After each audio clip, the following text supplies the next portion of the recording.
আরিফ, যদিও আপনাদের সাথে এখন ভোটের খবরাখবরই বেশি জানার কথা, কিন্তু আপনাকে দেখে একটি কথা মনে পড়ে যাচ্ছে যে যেদিন হাদি গুলিবিদ্ধ হন সেদিন ওই দিনই আমি এবং আমরা নিউজে ছিলাম এবং আপনি ঢাকা মেডিকেল থেকে হাদির সবশেষ আপডেট আমাদেরকে বারবার জানাচ্ছিলেন।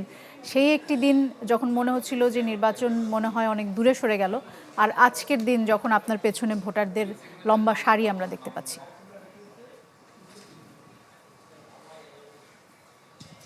আপনি যেমনটি বলছিলেন ঠিক একেবারে অজুপাড়া গ্রামে আসার পরও এখানকার মানুষ সেই হাদির বিষয়টি কিন্তু এখানেও বলেছে এবং সাধারণ মানুষ বলেছে যে ভোটের মাধ্যমে যেন হাদি হত্যার বিচার হয়, এটি কিন্তু এখানকার সাধারণ মানুষ বলেছে। এই যে একটা উৎসাহ উদ্দীপনা কিন্তু গ্রাম অঞ্চলে রয়েছে।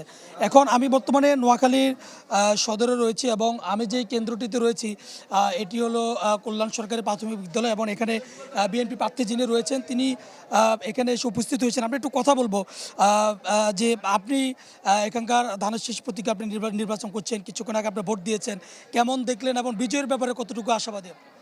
আমি তো আমার ভোট দেওয়া থেকে শুরু এই মুহূর্তে যতটুকু দেখলাম, এতে করে আমার মনে হয় যে এইভাবে অব্যাহত থাকলে ভোটটা শান্তিপূর্ণভাবে শেষ হবে এবং জনগণের যে আকাঙ্ক্ষা একটা শান্তিপূর্ণ অবাধ নির্বাচনে দেশে অনুষ্ঠিত হোক, তাদের সে আকাঙ্ক্ষার বাস্তবায়ন ঘটবে।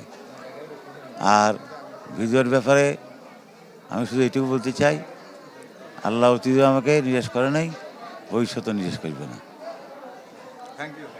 দেখছেন আমরা ধানের শীষ প্রতীকে যিনি নির্বাচন করছেন 4 আসন, আমরা তার সাথে একটু কথা বলেছি এবং সব মিলিয়ে বলা যায় যে এখানকার যে উৎসব সবচেয়ে সুস্বাদু হালিম রাঁধুনি হালিম, হালিম হোক রাঁধুনি হালিম, মুখর পরিবেশ সেটি কিন্তু এখানে বজায় রয়েছে এবং যারা প্রার্থী রয়েছেন তারাও কিন্তু বলছেন যে একটি সুষ্ঠু সুন্দর পরিবেশে ভোট হলে স্ব প্রার্থী যারা রয়েছেন তারা সবাই বিজয়ের ব্যাপারে তারা আশ্বাস প্রকাশ করেছেন। এবং আমার পেছনে দেখতে পাচ্ছেন নারীদের যে ভোটারদের উপস্থিতি, স্বতঃস্ফূর্তভাবে নারীদের ভোট দেওয়ার যে আগ্রহ উদ্দীপনা সেটিও কিন্তু এখানে বাড়ছে বেলা বাড়ার সাথে সাথে। আরিফ, আপনাকে অসংখ্য ধন্যবাদ। মঞ্জুর, প্রার্থীদের মধ্যে নারীদের প্রতিনিধিত্ব যদিও খুবই কম, কিন্তু নারী ভোটারদের উপস্থিতি কিন্তু বেশ নিশ্চয়ই।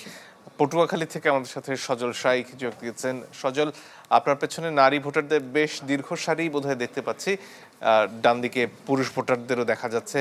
কেমন সংখ্যায় ভোটাররা আসছেন, তারা কি বলছেন, তারা ভোট দিতে পেরে খুশি কিনা, কোনো অসুবিধা বোধ করছেন কিনা?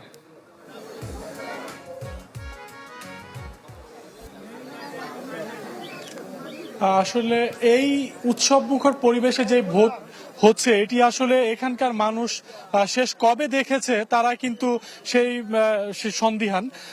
প্রত্যন্ত একটি গ্রামাঞ্চল, আমরা জানি যে মূল শহর থেকে প্রায় অনেক দূরের এই গ্রামটি, সেখানে কিন্তু দেখতে পাচ্ছেন যে ভোটারদের উপস্থিতি কি পরিমাণে এখানে রয়েছে। আমরা যখন এখানে এসেছি অর্থাৎ 7:30টার আগেই কিন্তু এসে পৌঁছেছি, তখন কিন্তু আমরা দেখেছি তখন থেকেই মানুষের দীর্ঘ সারি এবং সবচেয়ে বেশি উপস্থিতি দেখা যাচ্ছে নারী ভোটারদের, পাশাপাশি পুরুষ ভোটারও রয়েছে। আমি যেই কেন্দ্রে রয়েছি এই কেন্দ্রটিতে মোট ভোটার রয়েছে 1772 জন এবং পুরুষ ভোটার রয়েছে 893, মহিলা ভোটার 889, অর্থাৎ বলা যায় যে প্রায় সমান ভোটার কিন্তু এখানে উপস্থিত রয়েছে। এখানে এই কেন্দ্রে ভোট দিয়েছেন জামায়াতের 11 দলীয় সমর্থিত প্রার্থী মাসুদ, তিনি কিন্তু এখানে ভোট দিয়েছে এবং তিনি যেটি বলছে যে এখন পর্যন্ত ভোটের পরিবেশ সুষ্ঠু রয়েছে, ফলাফল যাই হোক তিনি কিন্তু সেটি মেনে নিবে।